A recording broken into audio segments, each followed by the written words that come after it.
SIP systematic investment plan आप सभी ने सुन रखा है और आज के डेट में एसआईपी कोई नई चीज़ नहीं है। हर व्यक्ति जो अर्निंग कर रहा है वो अपने फ्यूचर को बेहतर बनाने के लिए, एक बेहतर फ्यूचर के लिए वो कुछ ना कुछ इन्वेस्टमेंट करना चाहता है। और क्योंकि इन्फ्लेशन को अगर हम ध्यान में रखें तो हमारे पास कोई और विकल्प नहीं है जो कि इन्फ्लेशन को बीट कर सके, तो इक्विटी ही एक ऐसा रास्ता है जहां से हम इन्फ्लेशन को बीट कर सकते हैं। हमने अपने पिछले वीडियो में 5 क्वेश्चंस को देखा था जिसमें हमने जाना था कि एसआईपी क्या होता है। अगर आपने एसआईपी किसी म्यूचुअल फंड के साथ शुरू किया और उसका जो फंड मैनेजर है वही रिजाइन कर दे, तब आप क्या कर सकते हैं। हमने देखा था कि क्या एसआईपी शुरू करने के लिए आपके पास किसी गोल का होना ज़रूरी है। हमने चौथा क्वेश्चन को देखा था कि एसआईपी शुरू करने का सही समय क्या है। और पांचवा क्वेश्चन था कि किस किस को एसआईपी करना चाहिए। अगर इन पांचों क्वेश्चंस के आप आंसर जानना चाहते हैं तो आप मेरे फर्स्ट वीडियो को देख सकते हैं। इस वीडियो में हम जानेंगे कि एसआईपी आपने शुरू किया है और उसका अगर मैच्योरिटी हो चुका है, वो मैच्योर हो चुका है, तो क्या आप उसी एसआईपी को कंटिन्यू कर सकते हैं। अगर आपने एसआईपी शुरू किया है और उसका एनईवी हाई हो चुका है तो क्या आप उसी एसआईपी को कंटिन्यू करना चाहेंगे, करना चाहिए या नहीं। एसआईपी कितने प्रकार के होते हैं, एसआईपी कितने तरह से कर सकते हैं, उसको करने का क्या मोड है, कौन सा एसआईपी अच्छा है, डायरेक्ट या रेगुलर। तो चलिए दोस्तों, आज हम शुरू करते हैं इस फाइनेंस अनलॉक के इस चैनल पे। मेरा नाम सुजीत है। चलिए फर्स्ट क्वेश्चन पे आते हैं कि अगर आपने एसआईपी शुरू किया है और अब उसकी मैच्योरिटी हो चुकी है तो क्या आप उसी एसआईपी को कंटिन्यू कर सकते हैं। देखिए, एसआईपी एक लॉन्ग टर्म इन्वेस्टमेंट है और उसको शुरू करने के लिए, जैसे मैंने पिछले वीडियो में बताया था, कि एक गोल का होना बेहद ज़रूरी है। जब तक आपके पास गोल नहीं है तो वो उसी तरह से है जैसे कि कोई क्रिकेट हो रहा है और उसमें कोई अंपायर नहीं है। क्यों, अभी आपको समझ में आएगा। सपोज करिए आपका एक गोल है और आपने एक गोल को ध्यान में रखते हुए एसआईपी शुरू किया है, और अगर आपका गोल, आपने 10 सालों तक इन्वेस्ट कर लिया लेकिन आपको लगता है कि आपका गोल पूरा नहीं हो रहा है, तो फिर आप उसी, क्योंकि आपने 10 सालों के लिए इन्वेस्ट किया था, लेकिन 10 साल इन्वेस्ट करने के बाद भी अगर आपको लगता है कि आपका गोल थोड़ा सा मिसिंग है, यानी आपने अगर घर प्लान किया था या आपने बच्चे का एजुकेशन प्लान किया था, उस गोल में थोड़ा सा कहीं ना कहीं कमी रहता है, तो आप उसी एसआईपी को कंटिन्यू कर सकते हैं। फॉर एग्जांपल, अगर आपने 10,000 से 10 सालों के लिए, 10,000 मंथली से 10 सालों के लिए एसआईपी शुरू किया है, और अगर 10 सालों के बाद अगर आपका एक मैच्योरिटी अमाउंट मिलता है जो आपके गोल को बीट नहीं कर सकता है, तो आप उसी एसआईपी को अगले 5 सालों के लिए या अगले 10 सालों के लिए और कंटिन्यू कर सकते हैं। एक और बात मैं आपको बता दूं कि अगर आपने कोई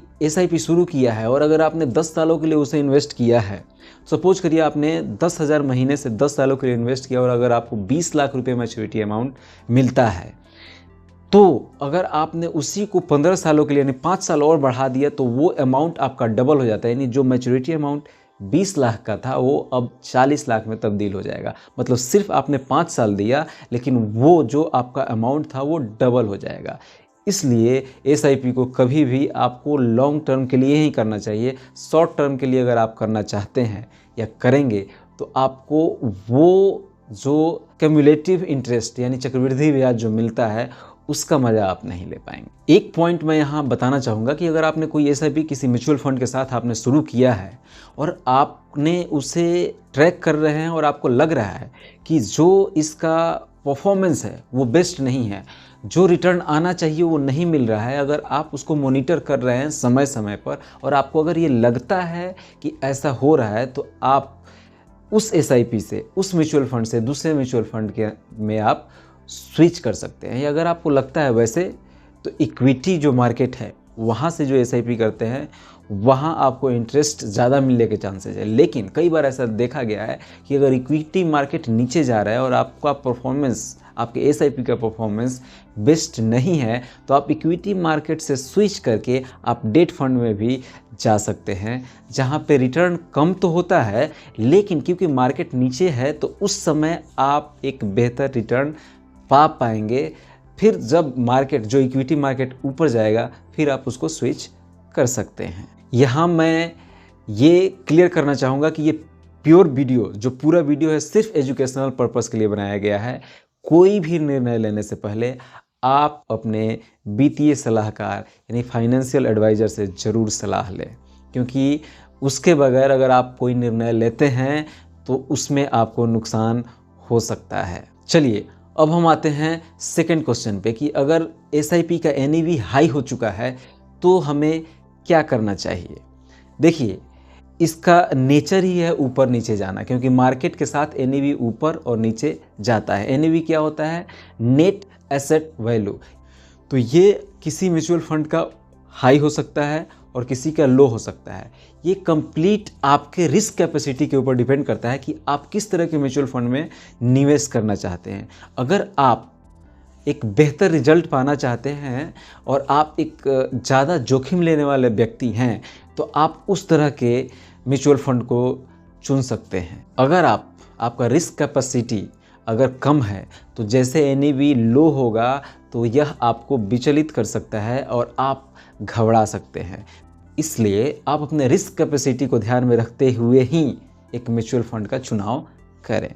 यहाँ एक चीज़ मैं फिर क्लियर करना चाहूँगा कि एनएवी एक तरह से मार्केट के उतार चढ़ाव को ही दिखाता है, क्योंकि एनएवी का ऊपर जाना, एनएवी का नीचे आना, ये मार्केट के गिरावट और ऊपर जाने के आधार पे ही होता है। तो लॉन्ग टर्म में इसके ऊपर ज़्यादा प्रभाव नहीं पड़ता। तो एनएवी को ध्यान में इतना नहीं रखना चाहिए। बस म्यूचुअल फंड का चुनाव करते वक्त एनएवी का ध्यान रखना चाहिए, क्योंकि एक अच्छा म्यूचुअल फंड है तो उसका एनएवी हाई ही होगा। अब हम थर्ड क्वेश्चन पे आते हैं कि एसआईपी कितने प्रकार के होते हैं। वैसे तो एसआईपी के बहुत सारे प्रकार हैं, लेकिन मुख्यतः हम 3 तरह के जो एसआईपी है उसको मतलब ज़्यादा आमतौर के भाषा में लोग जानते हैं और उसको कराना चाहते हैं। फर्स्ट है रेगुलर एसआईपी, जिसे नियमित एसआईपी के नाम से जानते हैं। यह एक ऐसा एसआईपी है जिसमें हम एक अमाउंट, एक फिक्स डेट कर देते हैं कि इस डेट को हम एसआईपी डालेंगे और उसी डेट को हम एसआईपी ज़रूर उसको इन्वेस्ट हम करते हैं। इसमें क्या होता है कि हमारा एक रूटीन बन जाता है और एक डिसिप्लिन है कि उस डेट को हमको ये अमाउंट डालना ही डालना है। इसलिए इसमें हमें जो इसका जो बेनिफिट होता है, पहला बेनिफिट होता है कि आपको एवरेजिंग का बेनिफिट शानदार तरीके से मिलता है, क्योंकि आपको इससे फ़र्क नहीं पड़ता कि मार्केट ऊपर जा रहा है कि नीचे जा रहा है। आपने एक डेट फिक्स कर रखा है, उसमें आपको वो अमाउंट डालना ही है, जिससे ये होता है कि आप अगर मार्केट ऊपर जा रहा है तब भी आपका एवरेजिंग होता है, अगर नीचे जा रहा है तब भी आपका एवरेजिंग होता है। तो एक एवरेज का जो मेन बेनिफिट है वो आपको ज़रूर मिलता है। दूसरा है टॉप अप एसआईपी। इसमें हम ये करते हैं कि हमने एक अमाउंट फिक्स कर रखा है। सपोज हमने 10,000 महीने से स्टार्ट किया, लेकिन हम उसमें ये भी डिसीजन लेते हैं कि हम अगले साल इसको 10% से हम बढ़ा देंगे। तो 10% से बढ़ाने का मतलब ये होता है कि ये एक तरह से स्मार्ट तरीका हो जाता है कि हम इन्फ्लेशन को और बेहतर तरीके से बीट कर पाएंगे। क्योंकि जैसे आपका, अगर आप सैलरीड पर्सन है या आप बिजनेसमैन हैं, अगर आपका सैलरीड पर्सन है और सैलरी बढ़ता है तो आपने एसआईपी का अमाउंट भी बढ़ा दिया। तो जैसे आप 10% से बढ़ाते हैं तो आप जो आज की डेट में इंडिया की बात करें तो 7% से तो लगभग आपका इन्फ्लेशन बढ़ ही रहा है, लेकिन आपने 10% से अगर एसआईपी अगर बढ़ा दिया तो एक तरह से उसी समय आप इन्फ्लेशन को बीट कर देते हैं। तो ये एक बेहतरीन तरीका है जिसमें आप हर साल 10% या जो भी आप अमाउंट डिसीजन लेते हैं कि इतने % से हम अपने एसआईपी को बढ़ाएंगे और आप वही काम नियमित तरीके से करते जाते हैं। इसी को हम टॉप अप एसआईपी के नाम से जानते हैं। टॉप अप एसआईपी का सबसे बड़ा बेनिफिट ये है कि इसमें आप जो भी गोल आपने निर्धारित किया है वो जल्दी प्राप्त होने के चांसेज बढ़ जाते हैं। थर्ड आता है ट्रिगर एसआईपी।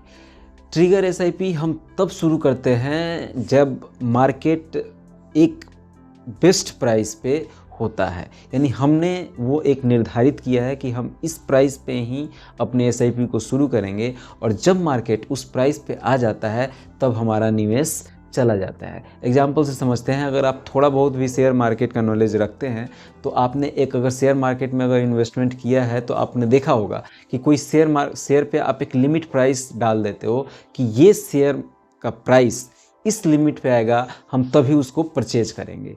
इसी तरह से ये एसआईपी होता है ट्रिगर एसआईपी, जिसमें आप ये डिसाइड करते हो कि मार्केट जब इस पॉइंट पे आएगा तभी हम इसमें निवेश करेंगे। उसी को ट्रिगर एसआईपी के नाम से जानते हैं। इसका सबसे बड़ा बेनिफिट ये है कि इसको बाज़ार की टाइमिंग को आप ध्यान में रखते हुए निवेश करते हैं।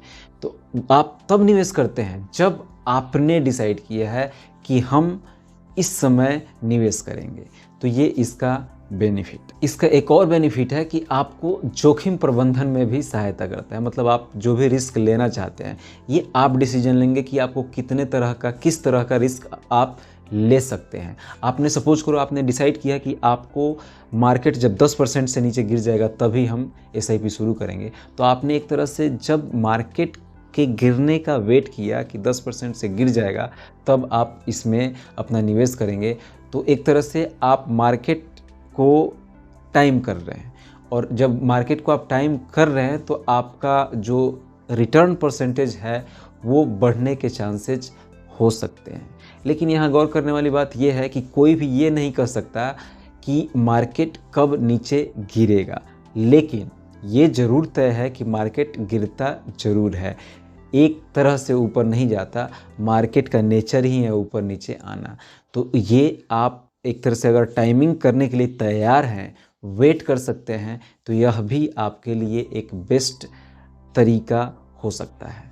देखिए, एक पॉइंट मैं यहाँ ज़रूर बताना चाहूँगा कि एसआईपी एक बेस्ट तरीका है निवेश करने का, लेकिन कोई भी निवेश करने से पहले आप अपना रिसर्च ज़रूर करें। अगर आप रिसर्च नहीं कर सकते तो आप अपने फाइनेंशियल एडवाइज़र से ज़रूर सलाह लें, उसके बगैर एसआईपी ना करें। जब भी आप एसआईपी शुरू करने वाले हैं तो आपको इन 5 बिंदुओं पर ज़रूर ध्यान देना चाहिए कि आपका गोल क्या है, आप कितने हद तक रिस्क ले सकते हैं, आपकी रिस्क कैपेसिटी क्या है, निवेश का सही समय कौन सा है। निवेश का समय यानी आप जो भी इन्वेस्ट कर रहे हैं उसका टाइमिंग क्या है, आपको एक टाइम जरूर फिक्स कर लेना चाहिए। जब भी आप किसी म्यूचुअल फंड के साथ एसआईपी शुरू कर रहे हैं तो आपको उसके एक्सपेंस को भी ध्यान में रखना चाहिए। 5वां, जब भी आप किसी म्यूचुअल फंड के साथ एसआईपी शुरू करने वाले हैं तो आपको उसका जो फंड मैनेजर है उसके ट्रैक रिकॉर्ड को ज़रूर ध्यान में रखना चाहिए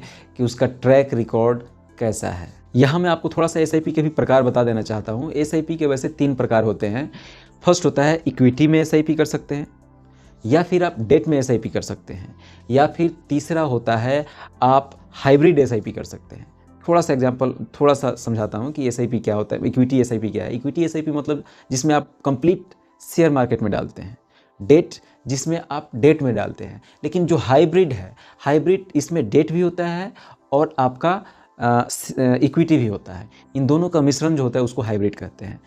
लेकिन अगर आपको एक बेस्ट रिटर्न पाना है तो बेस्ट होता है कि आप इक्विटी एसआईपी के साथ ही जाएं। सेफर होता है आपका डेट एसआईपी। लेकिन हाइब्रिड में दोनों का मिश्रण है तो सिक्योर हो जाता है, बट आपको बेहतर रिजल्ट पाने में, बेहतर रिटर्न पाने में ये आपकी मदद नहीं कर सकता। एसआईपी में निवेश करने के कुछ और भी तरीके हैं, जैसे हम एक लमसम अमाउंट भी डाल सकते हैं, या फिर एक होता है एसटीपी यानी सिस्टमेटिक ट्रांसफ़र प्लान। इसमें क्या होता है कि एक फंड से दूसरे फंड में नियमित रूप से हम ट्रांसफ़र कर सकते हैं अपने पैसे को। तीसरा होता है एसडब्ल्यूपी यानी सिस्टमेटिक विड्रॉल प्लान। इसमें इन्वेस्टर या निवेशक नियमित रूप से पैसे को निकालता है कि हम एसआईपी को कितने तरह से करा सकते हैं, कौन कौन सा मोड है जिस तरह से हम एसआईपी शुरू कर सकते हैं। एसआईपी में निवेश करने के बहुत सारे मोड हैं, जैसे ऑनलाइन, ऑफलाइन। ऑनलाइन की अगर हम बात करें तो एक निवेशक, एक इन्वेस्टर डायरेक्ट म्यूचुअल फंड के वेबसाइट से या फिर ऐप के माध्यम से एसआईपी शुरू कर सकता है। यह आसान और जल्दी शुरू होने वाला तरीका है। अब आता है दूसरा ऑफलाइन। ऑफलाइन वैसे लोग जा सकते हैं जिनको कि ऑनलाइन में सहजता महसूस नहीं होती, वो थोड़ा सा असहज महसूस करते हैं, क्योंकि इसमें आपको म्यूचुअल फंड के ऑफिस जाना होगा, वहाँ पे आपको पूरा जो भी वो उसके टर्म एंड कंडीशन है वो पूरा भरना होगा, उसको वहाँ पे जमा करना होगा और तब जाके आप इसे शुरू कर पाएंगे।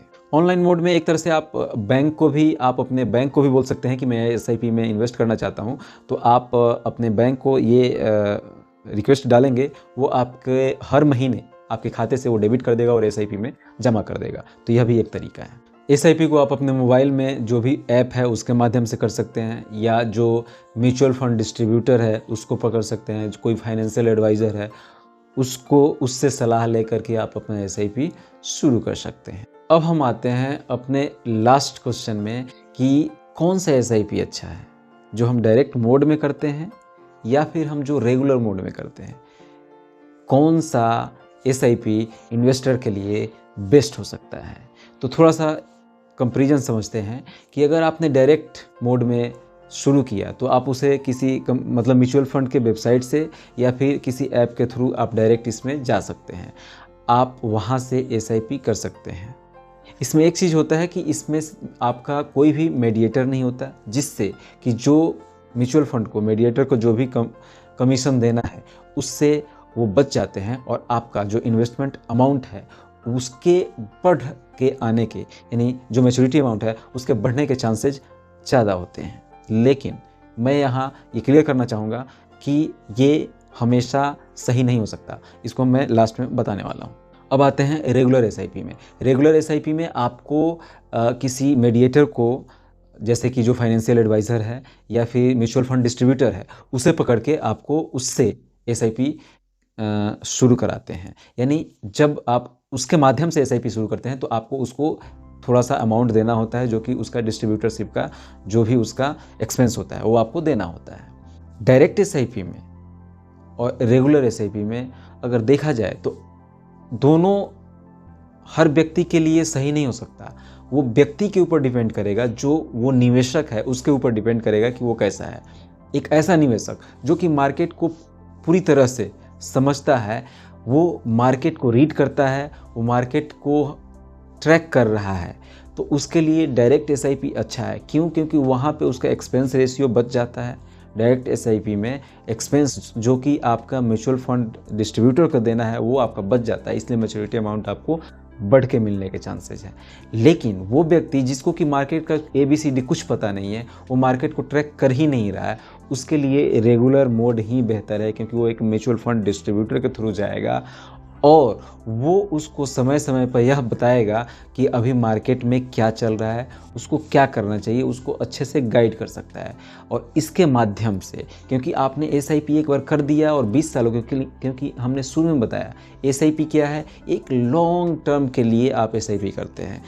तो अगर आप एसआईपी कर रहे हैं और आप उसको ट्रैक ही नहीं कर रहे हैं, आप समय समय से उसको देख नहीं रहे हैं, तो मार्केट ऊपर गया नीचे गया आपको बिल्कुल पता नहीं चलेगा। अगर एक आपका फंड मतलब अगर आप मार्केट को ट्रैक कर रहे हैं तो आपको खुद ही पता चलेगा और आप उस समय एक बेहतरीन डिसीजन ले सकते हैं। लेकिन अगर आपको मार्केट का नॉलेज ही नहीं है और आपने डायरेक्ट मोड से एसआईपी कर लिया है तो आपको दिक्कत हो सकता है। आपने जो सोच के एसआईपी किया है, एक गोल बना के कि मैं जो भी एक गोल अचीव कर लूँगा, शायद वो आप नहीं कर पाएँ, क्योंकि आपको कई बार बीच बीच में आपको एसआईपी को स्विच भी करना पड़ सकता है कि आपको एक म्यूचुअल फंड से दूसरे म्यूचुअल फंड में भी जाना पड़ सकता है, क्योंकि बहुत सारे रीजन हो सकते हैं।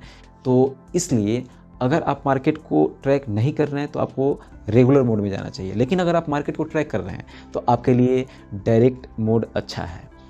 आशा करता हूं कि आपको इस वीडियो से कुछ न कुछ सीखने को मिला होगा, और अगर आपको ये अच्छा लगा है तो आप इस वीडियो को लाइक कर सकते हैं, चैनल को सब्सक्राइब कर सकते हैं, क्योंकि अगले वीडियो में हम ये जानेंगे 5 क्वेश्चंस को और देखेंगे जिसमें आपको ये क्लियर हो जाएगा कि एसआईपी क्या सही है, एसआईपी में लमसम अमाउंट डालना चाहिए या फिर एक नियमित जो भी रेगुलर मंथली बेसिस पे या फिर जो भी क्वार्टरली बेसिस पे जो एसआईपी शुरू करते हैं वो बेस्ट है। एसआईपी और म्यूचुअल फंड में क्या अंतर है, एसआईपी काम कैसे करता है, एसआईपी करने के समय या अगर शुरू कर चुके हैं तो किन किन बातों का ध्यान रखना चाहिए। अगर आप इन 5 क्वेश्चंस के आंसर जानना चाहते हैं तो आप मेरे अगले वीडियो का वेट कीजिए। जल्द ही मेरा अगला वीडियो आपके सामने होगा। तब तक के लिए आप अपना और अपने आस पड़ोस का ख्याल रखें। मिलते हैं नए वीडियो में नए मोटिवेशन के साथ। तब तक के लिए धन्यवाद। जय।